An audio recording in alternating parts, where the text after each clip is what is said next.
From the soundstage in the digital media classroom here at Wellington High School, welcome once again to another episode of Dialogue with the Dukes. I'm your host, Bill Berger, and today our show is sponsored by the Scent Depot, located at 132 West Herrick in downtown Wellington. To my immediate right, we introduced last week Miss Andrea Rutger. She is the nutrition director of the Wellington School District, and she espouses what I would have to consider is a very good nutrition program. Andrea, welcome. Thank you. Last week in the last episode, we talked about what her specific job is here at Wellington High School as well as the Wellington School District.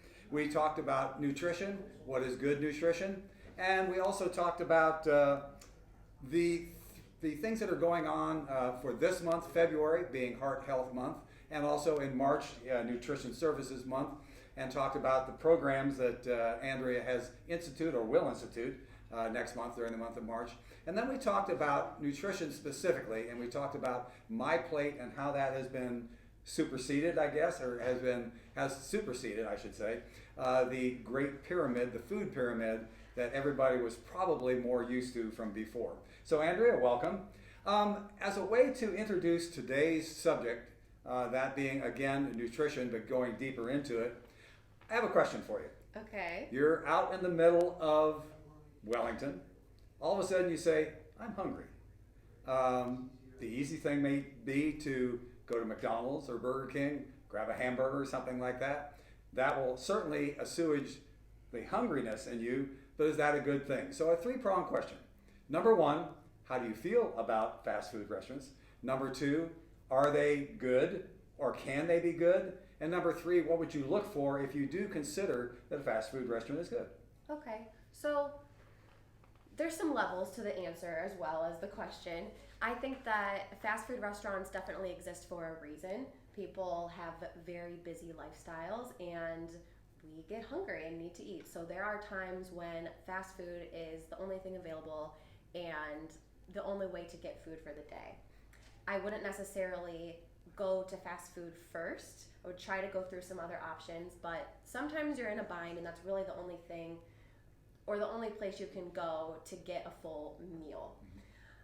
I think that it's not necessarily all bad. However, generally speaking, in fast food restaurants, the contents of the meal are higher in sodium, higher in saturated fat, usually not a lot of whole grains. The third part of your question about what to look for in choices, the really good thing that fast food restaurants have started to do in recent years is actually put some nutrient information either available on that menu that's up top or online. You can look beforehand. So the thing to do is, if you know that you're going to go to fast food and maybe you don't know that far ahead, that's okay too. Try to look at those labels and pick items that maybe are lower in calories, which probably would lead to lower in fat as well. Fat actually holds more calories than carbohydrates and protein, so that's a good rule of thumb. Picking things, maybe apple slices instead of french fries that come with the meal. They usually have apple slices for the kids' meals.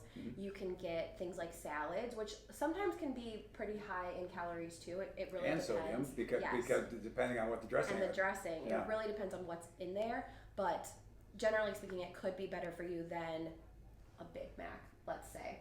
But looking at those labels can really give you the information that you need to make an informed decision. There are some other options, and I actually looked before we talked today at Burger King's offerings. They have a full nutrition facts panel available online. So if you know that you're somebody that goes to fast food restaurants a lot, that could be a good tool for you to just have and use. They do offer the Impossible Whopper, and I know that you are interested in that, practicing a plant-based diet. Sure. And it is lower in calories, lower in saturated fat, lower in sodium than some of the meat options there. It might not be the best choice for everybody, but it's available, and compared to some of the other items is on the healthier side. Well, you mentioned a plant-based diet, and I want to put in a little commercial here. Both myself and my wife do believe in and practice a plant-based diet. Now, a plant-based diet isn't for everyone. We have our reasons, both health and moral reasons, for the reason why we believe in a plant-based diet, but not everyone it's not necessarily good for everyone. And as you said last week, moderation is something that's very important. So in the idea of moderation, shall we say, there's something called a nutrition facts label that is on somewhere on the package of almost every food that you can buy at the grocery store. So today we want to look at this nutrition facts label and what you can actually see there. Now, when I go to the grocery store, every piece of food, every type of food that I pick up, I always look at the nutrition label to look at several things, because for me, on a plant-based diet, I'm doing it for health reasons. Mm-hmm. So I look at what is actually in this particular product that I'm going to buy. What is a nutrition facts label? Nutrition facts labels are one of the most valuable tools that consumers can use to select their food items. The thing that makes it a little bit difficult is that sometimes they're confusing to read. They've changed over the years. Sometimes companies can make food labels that are a little bit misleading. So my goal for today is to go through the nutrition facts label and pick out those items that your eye should really go to first, so that you can use them as the great tool that they are. So the first thing, you want to start from the top down. So the first thing that you'll look at is the serving sizes per container. So the serving sizes are standardized across products so that you can easily compare. It's not necessarily the amount that's recommended for you to eat. So that's important to know too. Sometimes a food package, I've seen bags of pretzels, for example, that says, they look like it's a single serving to me, but it says 2 or 3 servings in there. So it's really, really, really important to look at that serving size, because that's going to change the nutrients for the whole rest of the facts label. So if you know for sure that you're looking at a product and you're only going to have that recommended serving size, let's say it's a cup, then all of those numbers are the same. If you're going to have 4 times that, well, then you're going to need to multiply all of those numbers by 4 to get the actual amount that you'll be consuming. So start there looking at your serving sizes. The next thing down is your calories. So calories are a measure of the energy that you get when you consume the food. And calorie needs they're really individualized based on the person's needs. So on the nutrition facts label, it's based on a 2,000 calorie per day diet. That's not necessarily appropriate for every single person. A lot of people actually need more calories than that, especially athletes.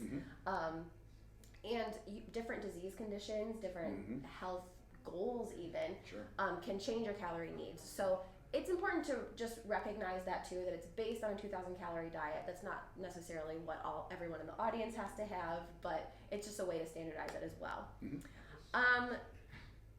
The next thing, and it kind of goes down the line, you see on the right side of a food label, there are percentages. Honestly, that's a little bit advanced. I think that if you're just learning how to use a food label, how to read a food label, you should pay more attention to the numbers on the left side first.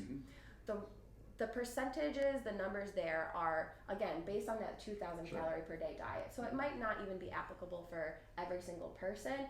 And there's already so much to look at that facts label. Sometimes it's just easier to not look at that for now.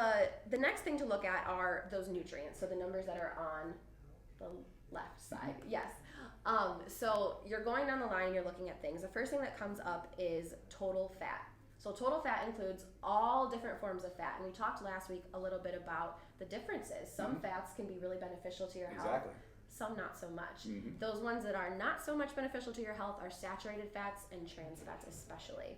Speaking of fast food, sometimes you'll find trans fats in fast food restaurants.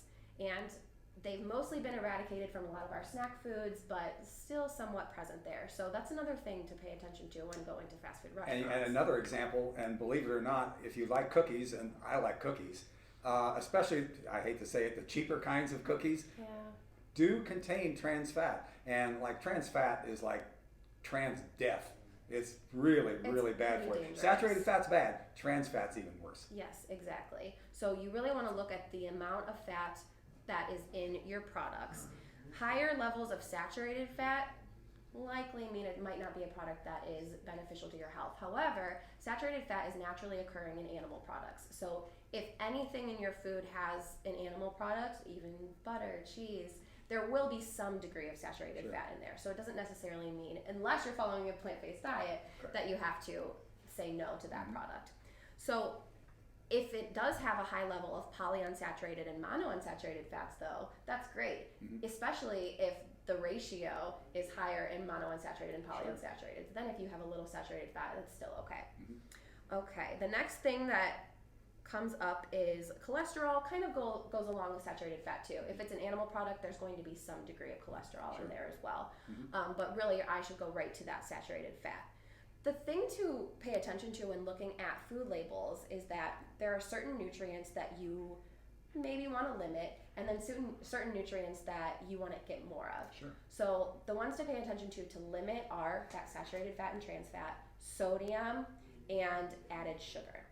The things that you want to get more of are dietary fiber, definitely, vitamin D, which living in this part of Ohio, especially right now, we don't get a lot of. So as soon as there's sunlight, get outside because it's really, really great for us. Calcium, that's occurring a lot in dairy products and milk, but we can also get it from leafy greens. Iron, and then potassium too. So really, when you're looking at the food label, go down the line, but pay attention to saturated fat, sodium, and added sugars. If those things are in really high quantities, there's probably a more calorie dense versus nutrient dense item, which we talked a little bit about last week. We really want to get to those nutrient dense items that are going to provide us with more long-term benefits versus energy. Nutrient dense items would be like? Okay, whole grains. You're going to get lots of dietary fiber from whole grain foods, legumes, beans, sometimes combination foods even. So maybe a wrap that has vegetables in it, fresh vegetables, some of those whole grains, even some protein. Those are really nutrient dense items versus maybe a packaged donut. You might have similar calories, but one of them will give you energy that is a little bit more steady throughout the day, whereas the donut will give you energy really right away, but then there's going to be a crash. Because that sugar is going to be really processed through your body pretty quickly. Just something I just thought of. What do you think of energy drinks? I know we haven't talked about that, but what do you think of energy drinks? Are they good? Are they bad? Energy drinks in general are very, very high in caffeine. Especially for a growing body, someone still in school, I do not recommend that amount of caffeine at once. Usually very highly sweetened as well. So overall, I would get your energy from calories. An apple, and I know that sounds crazy to think of because caffeine in energy drinks will give you more of a boost, but if we're thinking long term, an apple would be better actually. And something else, and I may have read it in either in your notes or maybe I read it just recently.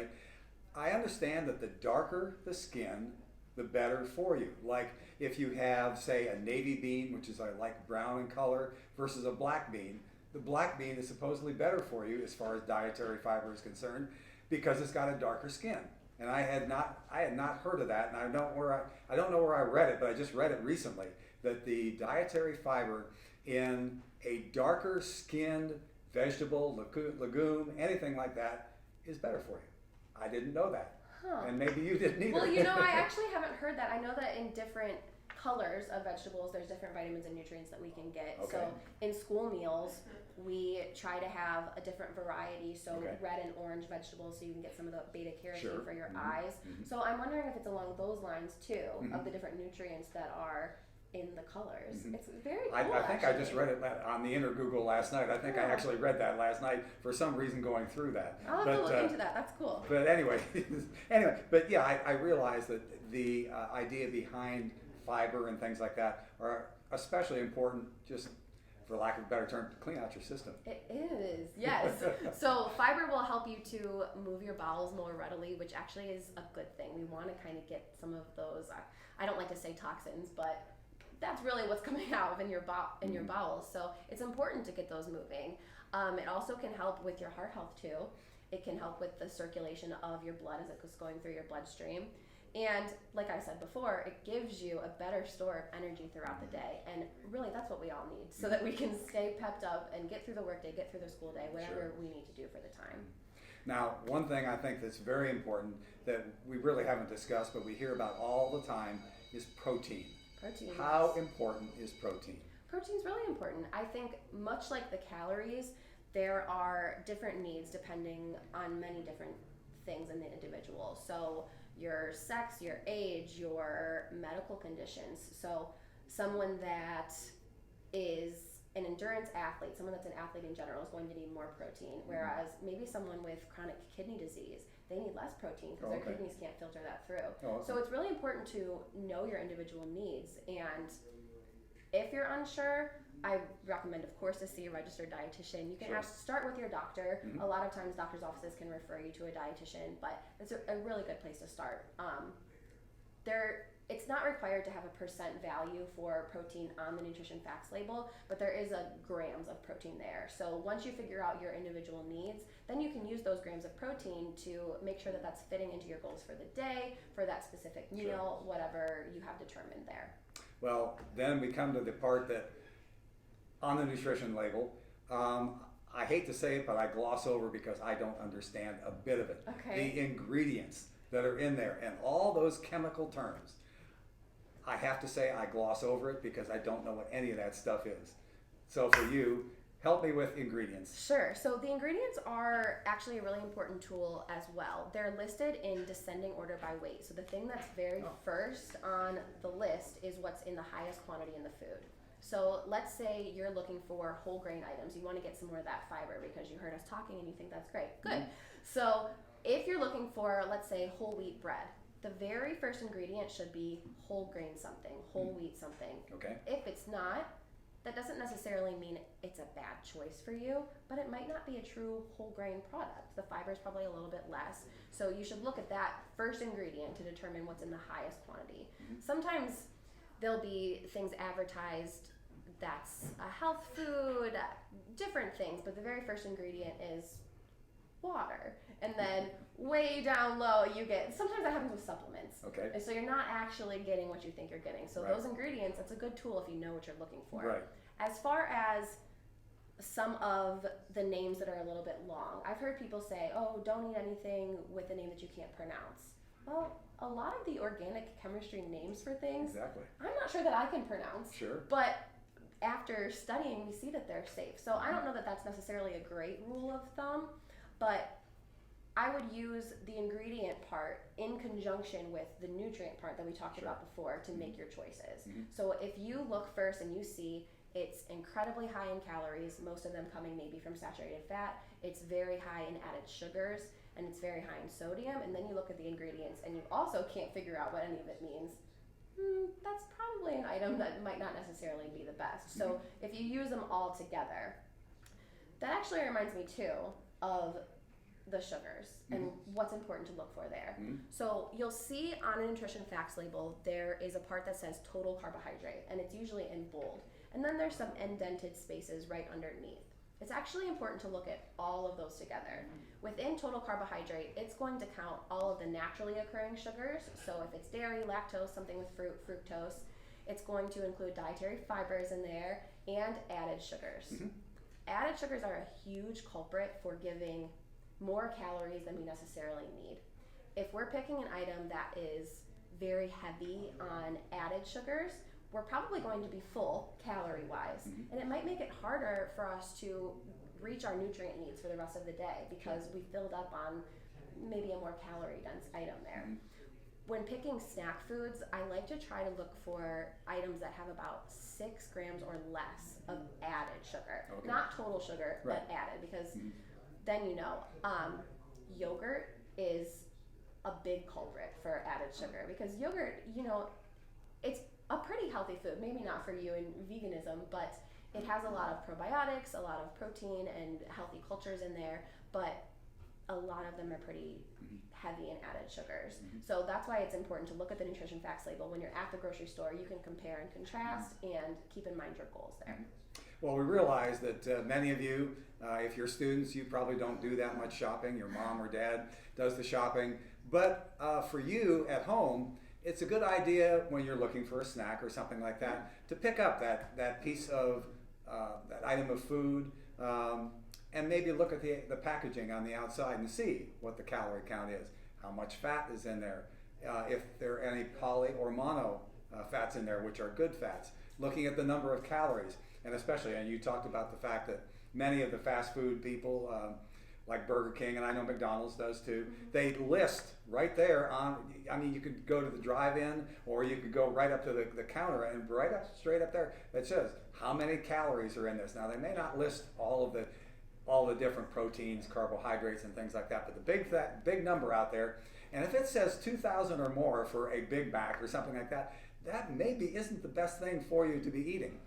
So for you at home, picking out something to eat or something like that, I realize that you're not going to be doing much, if any, of the shopping itself, but being able to look at what you're going to eat will give you an idea of what is actually good for you and what is maybe not good for you. So when we return from this message, we will talk about what is best for going shopping and what to look for when you go out to the grocery store. This is Dialogue with the Dukes. Do you have a hard time trying to find good skincare products such as lotions or even bath salts? Then Scent Depot is the place for you. They have a variety of lotions, soaps, and more. It's located at 132 West Herrick Avenue, Wellington, Ohio 44090. Their website is www.shopscentdepot.com. You can contact them at scentdepotwellington@gmail.com for more information. We are back. We hope that if you have anything that you would like to bring into your home other than food, you can go to the Scent Depot, located at, and I forgot that, it's at 132 West Herrick in downtown Wellington. They have everything that you could list for as far as scents within the home, within the bath. You can look at candles. You can look at all kinds of different things that'll make your home, your bathroom, your bedroom, your clothing drawer, everything like that to make everything smell good. Once again, the Scent Depot, located at 132 West Herrick in downtown Wellington. We've been talking about the nutrition facts label, and Andrea has gone into great detail concerning what is involved in looking at the nutrition facts on that particular item food that you might be thinking about putting into your body. Now, we want to talk probably to the adults in the room as far as looking at what you look for when you go to the grocery store and how to plan for healthy meals. Go. All right, so the key word there is plan. And we talked about that a little bit when thinking of fast food restaurants. If you're in a bind, you're hungry, what do? I think the really great thing about our bodies is that we can count on the fact that we will need to eat. It really shouldn't be a surprise when we get hungry during the day, although I'm guilty of it too. Sometimes I'll look at the clock, my stomach is grumbling, and I'll think, oh my goodness, I need to eat something. Mm-hmm. So if we think about that, the beautiful mechanism that our body has to tell us that we need food, we know that it's going to happen every single day, so we should plan for that. Mm-hmm. I know that if I'm in a situation where I'm hungry and the only food available is something that doesn't necessarily align with my goals, I probably will try to eat it because I really want to value what my body's trying to tell me. So in order to do that in the most helpful way, we should plan ahead. Sometimes people like to plan ahead by making a menu for the week for themselves and looking at grocery store flyers, trying to find the sale items. Mm-hmm. I love to do that. And then you can plan using those sale items too. Plan ahead during the week, and don't forget to include snacks, because it really helps our bodies, if we're getting a little bit hungry, to nibble on a snack, something maybe with fiber too, to help us stay full. And then pay attention if you're going to need other food too. So will you be bringing a lunch from home? Will you be eating at work? If you're eating at the school, let's say, you can look ahead at those menus, see what they have for the week. Maybe you like something on Tuesday, don't like it on Wednesday. That's okay. As long as you have a plan, and on those other days you have something to supplement, that is the goal there. Yeah. So when you're making a plan, it's really important to know your needs as well. If you're someone that can buy a lot of fresh produce and you know that you'll use it by the end of the week, you'll take it for snacks, you'll put it in recipes, by all means, sure, you can get the fresh produce. Mm-hmm. If you're someone that wants to eat more produce, but you tend to throw away some products, they go bad before you can use them. Right. I would recommend trying frozen products. Mm-hmm. Usually those frozen fruits and vegetables are either cooked and then blanched right away, so they preserve a lot of the nutrients, which is great. You can keep those on your freezer on hand, throw them in different recipes, eat them on their own, whatever suits your lifestyle. The other option is to get either canned fruits or vegetables too. The nutrient profile is a little bit less, although it's still a vegetable and it could be a good choice. They can be higher in sodium because we have to have the preservation effects of sodium. When it's fruit, it's usually higher in sugar. So if you're choosing a canned item, I would recommend rinsing it always. You can get some of that extra sodium off, you can get some of the extra fruit or extra sugar from the fruit, and then still get the benefits of eating those products. The other thing to pay attention to in the grocery store is the nutrition facts labels. Actually, if you have time, you might not always have time at the grocery store, so maybe you can look ahead when you're planning, but then making sure that you're trying to get those nutrients that would support your health versus set you a little bit off of your goals. Well, we'd like to thank Andrea for coming in, talking about food, nutrition, what's good to eat, what's not good to eat. For those of you who don't know it, she's located in that little small broom closet right next to Mr. Bowman's athletic director office. And now I want to just give you a chance to make an advertisement for yourself very quickly.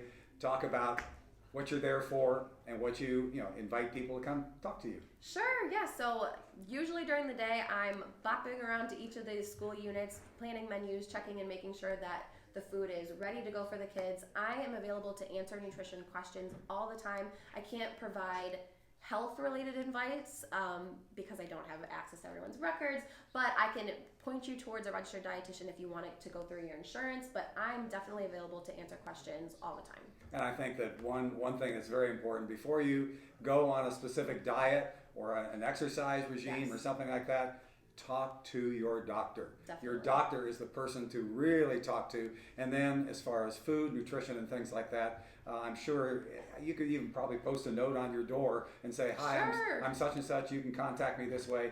I'd like to talk to you about such and such. And all of my contact information is on the website under the Nutrition Services Department tab as well. There you go. Well, once again, we'd like to thank Miss Andrea Rutger for coming in and speaking for these last 2 days about nutrition and the importance of what you actually put into your bodies. We'll be back again very soon. This has been Dialogue with the News.